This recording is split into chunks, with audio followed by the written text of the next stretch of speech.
शरद पूर्णिमा व्रत कथा। माता यशोदा ने कहा, हे कृष्ण, तुम समस्त देवताओं की स्थिति एवं संहार के कर्ता हो। यदि कोई वास्तविक रूप से स्त्रियों को अवैधव्य प्रदान करने वाला व्रत हो तो उसका वर्णन कीजिए। भगवान श्री कृष्ण बोले, हे माता, आपका प्रश्न उचित है। मैं एक उत्तम व्रत का वर्णन करता हूँ, कृपया श्रद्धा पूर्वक श्रवण करें। स्त्रियों को सुख सौभाग्य की प्राप्ति हेतु द्वादशी पूर्णिमा का व्रत करना चाहिए। इस व्रत के पुण्य फल से स्त्रियों को सुख सौभाग्य एवं संपत्ति की प्राप्ति होती है। ये व्रत सुहाग की रक्षा करने वाला है एवं भगवान शिव को अत्यंत प्रिय है। माता यशोदा जी ने प्रश्न किया, मृत्यु लोक में कब एवं किसने ये व्रत किया था? इस व्रत का विधान क्या है जिससे भगवान शिव प्रसन्न हो जाएं? श्री कृष्ण ने कहा, भूमंडल पर अत्यंत विख्यात, चंद्रहास से पालित एवं नाना प्रकार के रत्नों से परिपूर्ण एक नगरी थी। उस नगरी का नाम कांतिका था। कांतिका नगरी में धनेश्वर नाम का एक ब्राह्मण निवास करता था। धनेश्वर की पत्नी अत्यंत सुलक्षणी थी, जिसका नाम रूपवती था। वे दोनों निसंतान थे, जिसके कारण सदैव दुखी रहते थे। एक दिन उनकी नगरी में एक जटाधारी योगी का आगमन हुआ। धनेश्वर के घर के अतिरिक्त उस जटाधारी योगी ने अन्य सभी घरों से भिक्षाटन किया तथा रूपवती से भिक्षा ग्रहण नहीं की। तदुपरांत गंगा के तट पर जाकर उसने भिक्षा में प्राप्त अन्न को गंगा जल से धोया एवं उसका सेवन कर लिया। उस योगी को ऐसा करते हुए धनेश्वर ने देख लिया। स्वयं की भिक्षा का अनादर होने के कारण धनेश्वर का हृदय व्यथित हो गया तथा उसने योगी महोदय से प्रश्न किया, हे द्विजोत्तम, आप अन्य सभी गृहस्थों से भिक्षा ग्रहण करते हो, किंतु मेरे घर से भिक्षा ग्रहण नहीं करते। इसका क्या कारण है? कृपया स्पष्ट करने की कृपा करें। इस प्रकार धनेश्वर के प्रश्न करने पर वे महात्मा बोले, जो निपुत्री के घर की भिक्षा ग्रहण करता है वो पतितों के अन्न के समान वस्तु ग्रहण करता है, क्योंकि उसका सेवन कभी नहीं करना चाहिए। ये सुनकर धनेश्वर अपने भाग्य को धिक्कारते हुए स्वयं की निंदा करने लगा तथा करबद्ध निवेदन करते हुए योगी महाराज से बोला, आप मुझे पुत्र प्राप्ति का कोई उपाय बताने की कृपा करें। मैं धन धान्य से समृद्ध हूँ, किंतु मेरे कोई संतान नहीं है। ये सुनकर जटाधारी योगी ने कहा, जा देवी चंडिका की पूजा अर्चना एवं आराधना कर।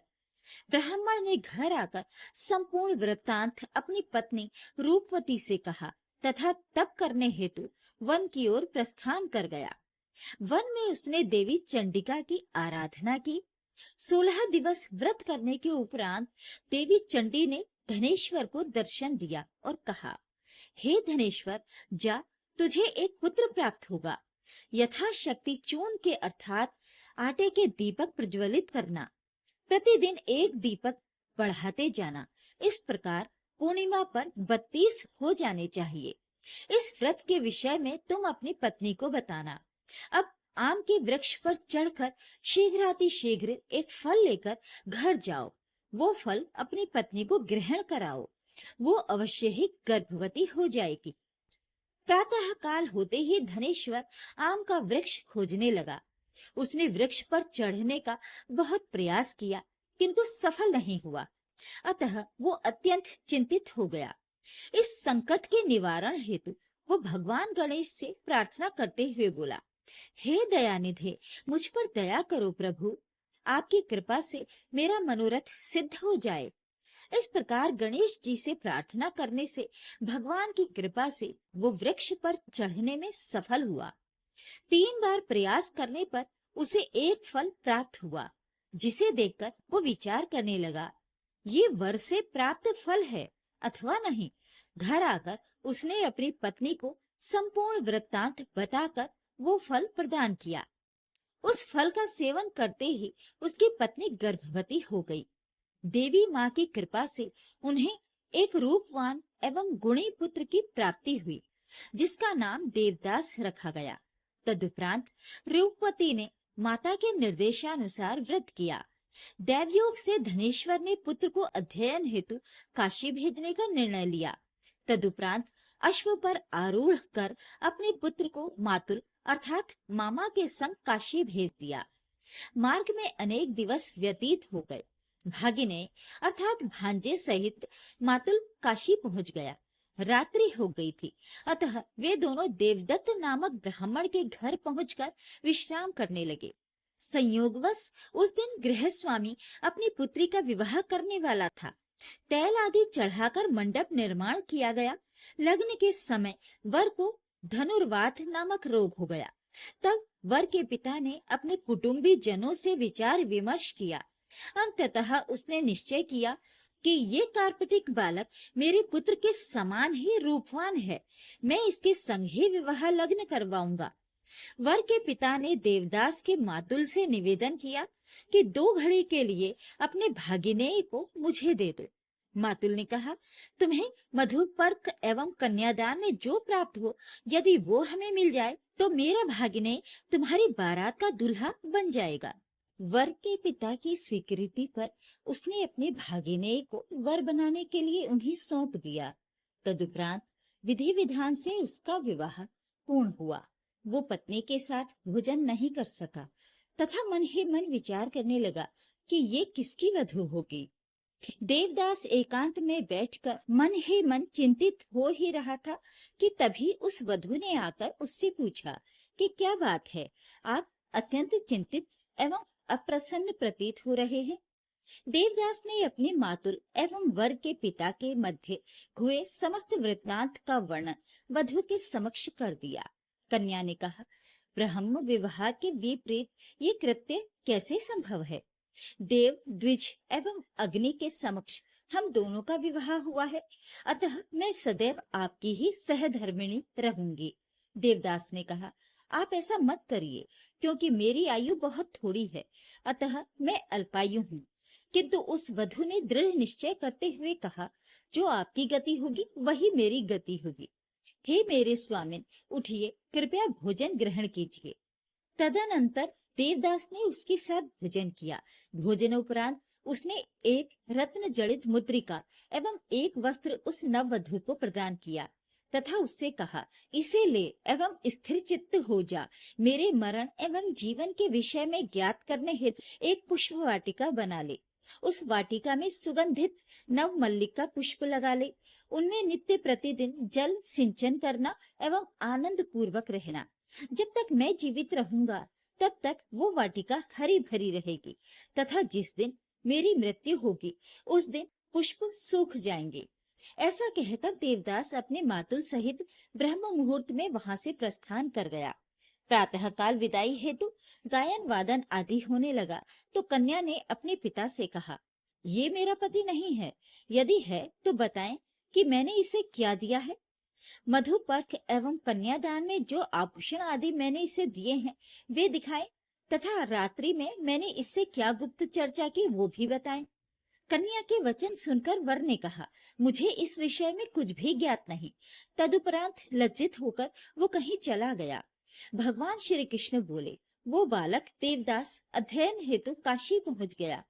कुछ दिवस व्यतीत होने पर उसकी मृत्यु का समय आ गया। रात्रि काल में एक काला विषधर नाग उसे डसने के लिए आया। उसके शयन का स्थान चहुं ओर से विष की ज्वाला से ढक गया, किंतु वो नाग देवदास को डस नहीं पाया, क्योंकि उसकी माँ ने द्वादशी पूर्णिमा का व्रत किया था। तदुपरांत मध्याह्न काल में स्वयं काल उसके प्राण हरने हेतु उपस्थित हुआ तथा उसने अपना मृत्युपाश अर्धोदक अर्थात जल में नियुक्त किया, जिसका पान कर देवदास निश्चेतस हो गया। उसी समय माता पार्वती भगवान शिव के सहित वहां प्रकट हो गईं। देवदास की ये दशा देख माता पार्वती ने भगवान शिव से कहा, हे प्रभु, इसकी माँ ने पूर्व काल में द्वादशी पूर्णिमा व्रत किया है। इसके फल स्वरूप आप इस अनाथ को जीवन दान दें। देवी पार्वती के निवेदन पर भगवान शिव ने देवदास को पुनर्जीवित कर दिया। अतः द्वादशी पूर्णिमा व्रत के प्रभाव से वो ब्राह्मण पुत्र मृत्यु से भी बच गया। उधर देवदास की नववधु उस पुष्प वाटिका का अवलोकन करते हुए उसके काल की प्रतीक्षा कर रही थी। उसने देखा कि वाटिका के समस्त पुष्प एवं पत्र आदि नष्ट हो गए थे। वो व्यथित हो ही रही थी कि पुनः उसकी पुष्प वाटिका हरी भरी हो गई थी। इससे उसे ज्ञात हो गया कि उसका पति सुरक्षित है। वो प्रसन्न होकर अपने पिता से बोली, मेरा पति जीवित है, आप उसे खोजने का प्रयास कीजिए। इधर वधु का पिता देवदास को खोजने हेतु निकला ही था कि उधर देवदास भी काशी से चल दिया तथा यात्रा करते हुए उसी स्थान पर पहुंच गया जहां उसका विवाह हुआ था। उसके आगमन की सूचना प्राप्त होते ही देवदत्त प्रसन्नता पूर्वक उसे अपने घर ले आया। तदुपरांत सभी नगरवासी भी एकत्र हो गए एवं सभी ने विचार किया कि निश्चय ही यही देवदत्त का जमाई है। नववधु ने भी अपने पति को पहचान लिया। सभी ने उत्साह एवं आनंद पूर्वक उसका स्वागत किया। तदुपरांत मामा एवं ससुर के संग वो घर के लिए विदा हुआ। उन दोनों ने जाकर धनेश्वर एवं सत्यवती को सूचना दी कि तुम्हारा पुत्र आ गया है। ये सुनकर वे दोनों बोले, हम भाग्यहीनों के प्रारब्ध में पुत्र का सुख कहाँ है। इस पर अन्य लोगों ने भी कहा, ये सत्य है, तुम्हारा पुत्र आ गया है। जब अन्य सभी लोगों ने कहा, तब वे दोनों ब्राह्मण दंपति बंधु बांधवों सहित प्रसन्नता पूर्वक अपने पुत्र का स्वागत करने हेतु चल दिए। पुत्र के सकुशल आगमन पर धनेश्वर ने विशाल एवं भव्य उत्सव का आयोजन किया तथा ब्राह्मणों को नाना प्रकार के भेंट दक्षिणा आदि प्रदान की। इस प्रकार धनेश्वर द्वादशी पूर्णिमा व्रत के प्रभाव से पुत्रवान हो गया। श्री कृष्ण कहते हैं, जो भी स्त्री इस व्रत का पालन करती है वो कभी विधवा नहीं होती तथा जन्म जन्मांतरों तक उसे सौभाग्य की प्राप्ति होती है। ये मेरा वचन है। ये श्रेष्ठ व्रत पुत्र पौत्रादि की वृद्धि करने वाला है। इस व्रत का पालन करने से जो भी मनोकामना होती है वो निश्चित ही पूर्ण हो जाती है। इस प्रकार द्वादशी पूर्णिमा का व्रत विधान एवं कथा पूर्ण होती है।